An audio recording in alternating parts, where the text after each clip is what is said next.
Did y'all know that M. Night Shyamalan is making a new movie? No? It's this thing called Old. It takes place at the whole thing takes place at like this beach. It's supposed to be like magic, and it like ages you. It's like a trippy horror movie kind of thing. But the beach is like it's not tropical. It's like it's got like it doesn't have like palm trees. The ocean's a lot darker and murkier, and it's got like cliffs and everything. It's got kind of this ominous look to it. And it's been on my mind recently because I don't know if y'all heard about this, but Lorde recently released a new single. No. This past week, Solar Power, and she released it in conjunction with a video. And where they shot it, it reminded me a lot of this new the trailer for the latest movie in the Shyamalan-essence. And I heard that she was doing that, and I knew that we had gotten a request for to cover her follow-up album to Pure Heroine, Melodrama. And I listened to the song and I watched the video, and I just I think it might be. I don't think we should hold our breath about Lorde progressing as an artist. I felt that way after watching this video, and I kind of felt that way after listening to this album. And that was this is after we did Pure Heroine, we got a request by one of our fans who was very, very vocal in his desire, at least I believe it's a guy, to for us to review Lorde's follow-up album, Melodrama. Right. On the promise that it was a big step for her. Yes, it was so much better. It was a big step for her. She's more mature as an artist. That term came up a lot in our review of Pure Heroine. That it was like it seemed a little vapid, and it seemed a little just juvenile. Yes. Very, very, very basic. Musically and in terms of like the lyrical content, and so yeah, maybe it's my fault for having just that in the back of my mind as I sat down to listen to Melodrama, because apart from those comments by our fan, our requester for today's episode, I didn't know anything about this album. And like you're telling me how like you don't want to read anything beforehand. I didn't either. I was like, I wanted to go into this just completely like not knowing what to expect, not knowing what it was going to be. And honest to God, if you had told me that was disc 2 of Pure Heroine, I would have been like, yeah, of course it is. Like, yes. I didn't dislike it more than Pure Heroine, but I definitely disagree with the notion that it's this giant leap forward for her as a songwriter and as an artist. I don't know how you listen to this and come away with that. I do not, and that's my first impression. And I've got plenty to say about this album, so don't worry. But that's my first impression. What did you? No, I agree. I mean, for me, it was Pure Heroine with a parental advisory label. Honestly, it just felt like grown up a little bit, and now I can say more than I was, and that's exactly what I did. Yeah. I'm pretty much agreeing with what y'all said. I mean, the way the commenter, the way he kind of pumped this up made it sound like it was like a real shift. Right. And I mean, based on what I've read about it and like the reception, like a lot of people consider this like a masterpiece. Yes. I found some reviews. I know. Maybe we shouldn't be too hard on the commenter, because I did find some reviews of a lot of these singles and this album, and most of these most of these articles reflect that sentiment. That That's it's how just like Pure that is- Heroin was too, though. Yes. Like I feel like people just loved it. And yeah, Oh, not just love though, but that it was like it was Oh, kind of like her being kind of more followed the mature. sentiment of what he said. Yeah, and honestly, I think there was some stuff on Pure Heroin that was frankly more mature than the stuff on here. Yeah. Like in some ways, you might even be able to call this like a regression. Because so much of this is about like could see that, unrequited honestly. love and like jilted passion and just very like just an ode to adolescence almost, and that's 100%. that can absolutely inspire some banger songs. Don't get me wrong, but it's like that we got that from her first album, didn't we? Didn't we? Like that's kind of what I remember. I mean, it didn't really stick with me that much, but yeah. And also just the style of the music and the genre, like I find that hard to like take seriously or really like break down. Like it's like this just kind of sounds like pop music, like generic kind of top 40. Yeah, right. I mean, with a little variation, but it's just not my thing. Doesn't man. connect. No, Not at all. and yeah, it sounds like in the Wikipedia, like there's all this like depth to the lyrics and like the way that she wrote these songs, and like she was thinking about David Bowie and Prince, and like there's like a Ray Bradbury story, and I'm like, I just would have never guessed any of this. It doesn't really come through in the Like songs. people like to slap those names around. Yeah.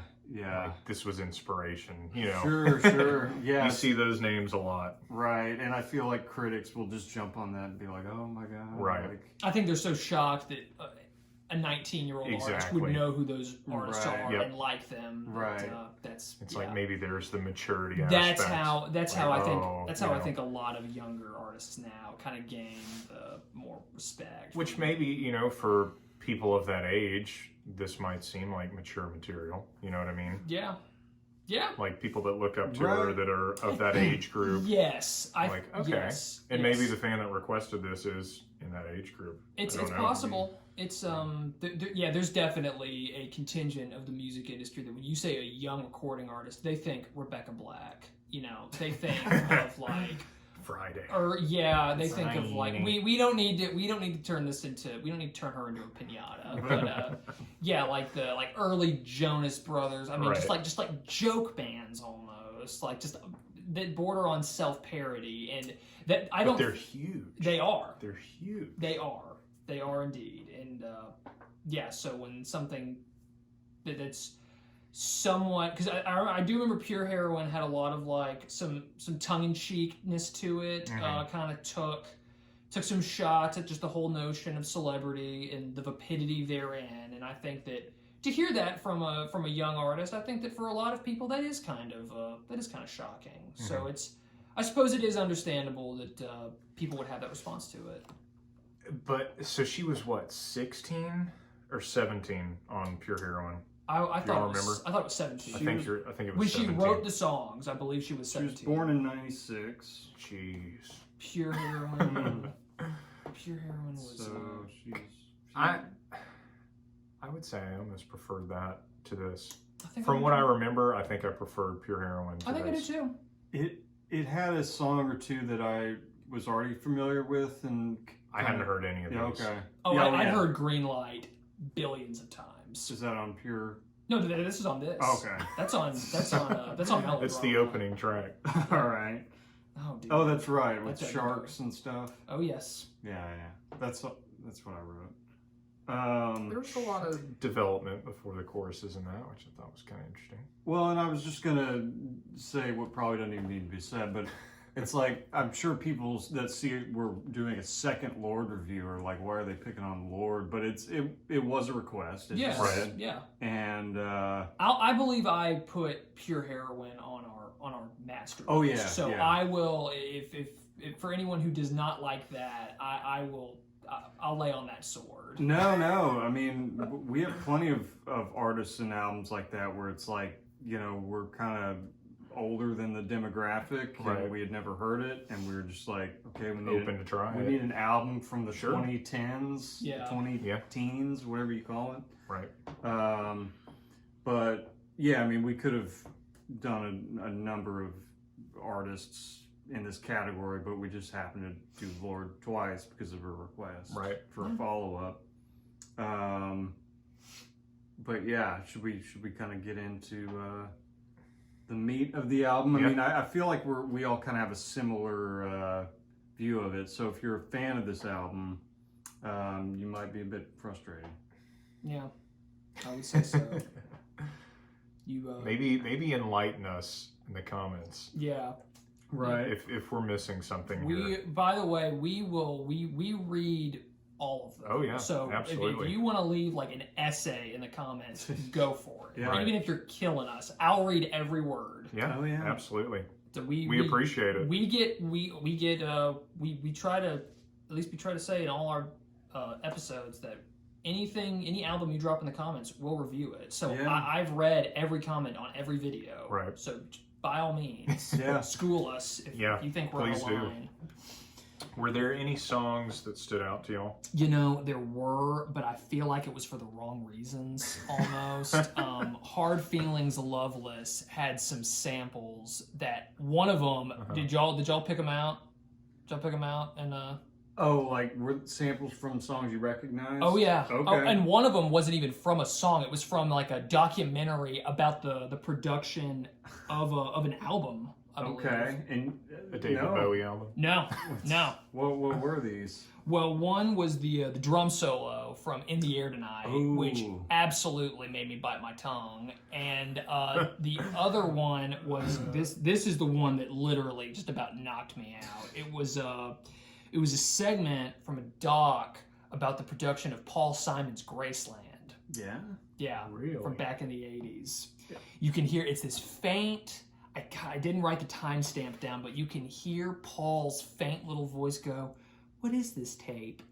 This is my favorite tape." And it's like, I remember watching that when I was applying to be a tour guide at Graceland. Like, I heard that Paul Simon had done... Wait a minute.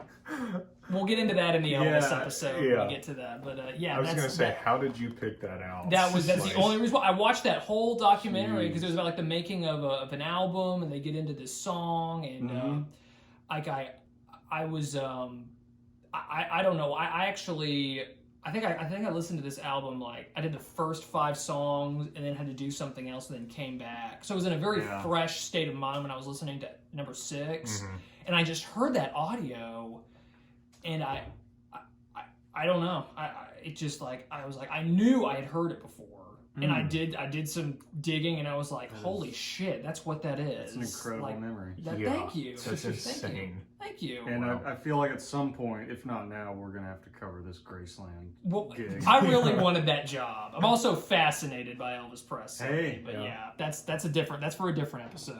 The king, man. But that's one that is definitely one that stood out. What about y'all? Well, I just want to say that I do remember Paul Simon being referenced in the Wikipedia as she was listening to Graceland a lot. And I read about this after I listened to the album, and I was like, man, I would have never guessed any of that, because the songs obviously sound totally different.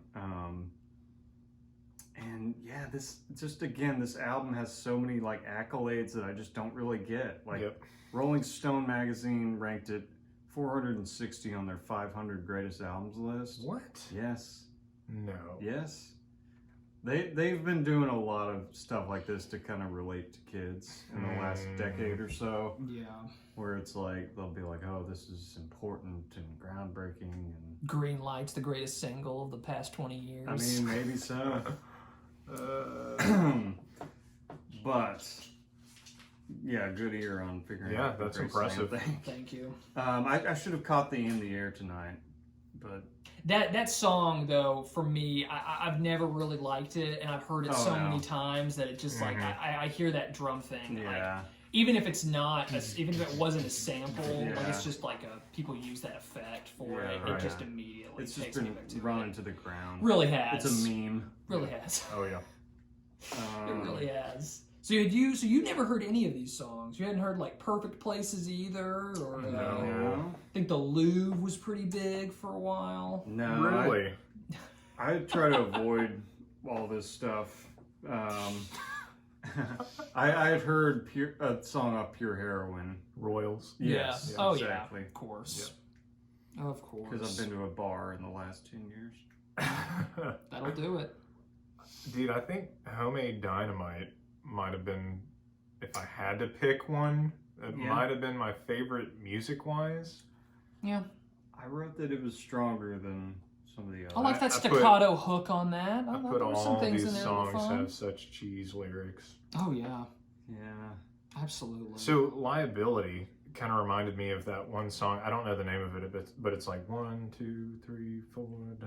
Oh, you know what I mean? Yeah, Feist. Yep. Who does 1, 2, 3, 4? Yeah. I was like, dude, this is a complete rip of that song, like 100%. I'm gonna have to go back and check that out. I thought Liability was one of the better songs. Yeah. Production-wise, Probably it was because she didn't write it. Yeah. Oh, yeah. Is that true? No, I'm totally kidding. Could anyone find out who's there was like this weird mumbling man voice at the start. On Liability? Yeah, and I was wondering if I was hoping to find out what that was, and I couldn't figure out a place or a name for it. Is that maybe Art Garfunkel? Yeah, it's Peter Gabriel. Uh-huh. No, I kind of for a poppy piano ballad, I thought it was okay. Yeah, Some good There's with that. some decent ones on there. Yeah. Was there a guitar in the Louvre? Let me see. Yeah. I was like, Yes, an actual guitar. Yeah. There was a odd kind of 12-string ending that I really liked. Yeah. Or I was like, this is cool. Yeah. It's very random. Yeah. Same. I was honestly okay with the Louvre until the spoken word lyrics in the chorus. I just thought I hate it. I hate it, especially when the artist has like a solid voice. Like, Right. I don't get it. Like, Right. Her voice kind of grates on me. Like Me too. It's pretty good, but it just seems over dramatic or something. Yeah. Like, oh well, melodrama is a Yeah. recurring theme in Exactly, her man. material. It's like you can tell she can sing, but it's like I'm always wishing she would like push to a different place, and it doesn't ever happen. yeah, it's like a weird. It's like a tease to there's more there. I know there's more there, but she just keeps it in this right. box. I just don't find it very believable. Like it sounds like trying to sound like, I guess, what's popular these days or something. I will say I can pick her voice out. Yeah, You know, like if I heard a song and I didn't know it, I would know it was by her. Mm-hmm. for sure. So Yeah. I'll give her that. Yeah. I thought, what was the song? Something about a writer. Rider in the Dark. Rider in the Dark. I thought that was one of the better songs. Yeah. Kind of like the chorus. I don't know. Yeah. I feel I hate to say this, but I put in my notes just tapped at this point. Like I was having such a hard time like when focusing. they did the reprise of Liability, I wrote on Liability reprise tapped at this and point. I saw Perfect Place was the last song. I almost said I'm not gonna finish this album. I was like, because I've heard that last song so many times. And like, you hit I'm it done. split in half too. I did. I Huh? sure did. That was smart. What do you mean? I had to go. I had some plumbing issues in my apartment this week. They had to replace the Plunger sink. involved? Or No, it was the Okay. kitchen sink, thankfully. Okay. But yeah, I had to get up and leave for a while, so I stopped at 5 songs in and came What a back. blessing. And yeah, I mean, honestly, it kind of made it more difficult. Little Really, intermission. it was like should have just gone through it all at once. And Wow. yeah, the reprise of Liability that didn't need to be on here. It didn't. That's not this kind It of did album. Did you notice that kind of pong noise? Yeah. Yeah. What was that? I don't know. I- But yeah, it was I have no theories on it. Me but, neither. But I just wrote pong noise. Yeah. That was weird. Yeah. I thought it was like, that's just a weird like gimmick they're doing with the drum machine. Like, what is that? Maybe they forgot to take it out or something. Should have taken out that whole song. Price of Liability. Yeah. Anytime you have a part 2, it's like that better be good. Yes. Yes. And it's And then I thought Supercut was really lame.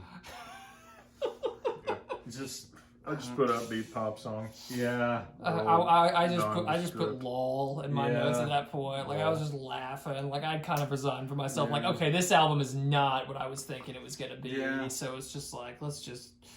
What'd you think of Perfect Places as a closer? It reminded me of Blue October. Really? What? Really? What's that? Hate Me? Hate Me Again? What was the... I mean, it's a band I hadn't thought of since like freshman year of high What school. was the name of the song by them? Was that it? Maybe. Hate me again. Yeah. Me tomorrow. Yes. Yeah. Or What was either the name of that? The Ocean or something? Yeah, the Ocean. Okay. I don't know. That was the only note I made because I was like, this sounds exactly like something I've heard before. Some David Bowie track or... No, no, I was like, this sounds like Gorillaz, but then I was like, oh no, it sounds like Blue October. Can't deface them like that. The Gorillaz? Mm-hmm. Yeah. They would not write a song about the teenage party circuit. I think Gorillaz is actually one guy. He would not It's write like a song. it's like the Monkees, where it's like That was one guy? one guy I think wrote most of their stuff. Gotcha. And it was like he assembled these actors to be the band. Yeah. And I think the Gorillaz is kind of based on that. Okay. If you gorilla monkey. Yeah. But it was like he did a cartoon band instead Mhm. of like a TV show Mm-hmm. band. Yeah, they were like a fake band. Totally. They weren't even- it was, And they have some bangers. I mean, Did they do, is it Monkeys. Sleepy Jean? really? yeah, they do. They do. Yeah. Daydream Believer. That's it. Yeah. Sleepy Pleasant Valley Jean. Sunday. That's a good song. Yeah, their songs actually are pretty good. Yeah. Yeah. We should do a Monkeys album. Yeah. No, I thought it was hard to think of this one as a closer because I Mhm. had heard it so many times. Oh, yeah? If just going through the album full tilt though, I'd call this a flat line of a finish. It didn't really bring me up or bring me down. Yeah. It was kind of like it kind of just blended in with a lot of these What's songs. your phrase, Graham? Didn't move the needle? Didn't move the needle. No, I really didn't. I feel like you might have been the first to say that on the podcast, but we both know where we borrowed I that like that phrase phrase. from. Oh yeah, absolutely. It's a great one. Yeah, It's a oh, great yeah. one. Oh, yeah. It's an all timer. And it's music related too, right? Absolutely. The needle. Yeah. Well, move the needle. That's more of a. Is that a? Electrical? Yeah. Voltage? Yeah, something. I don't know. It can apply to many things. Sure. Yeah. Sure. But in any case, I don't think it's a good finish. I'll say this. I listened to this a week ago. I couldn't tell you what any song off this album, how it went, what it sounded like. Yeah. Well, So it did not stick with me at all. the thing is, if you really know how one song goes, you could probably put back together how the rest of them go.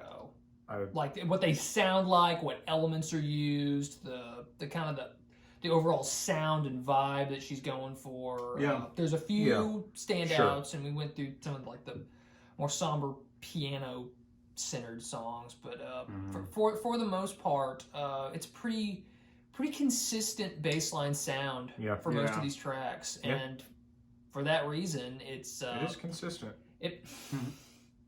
Yeah. That's a fact.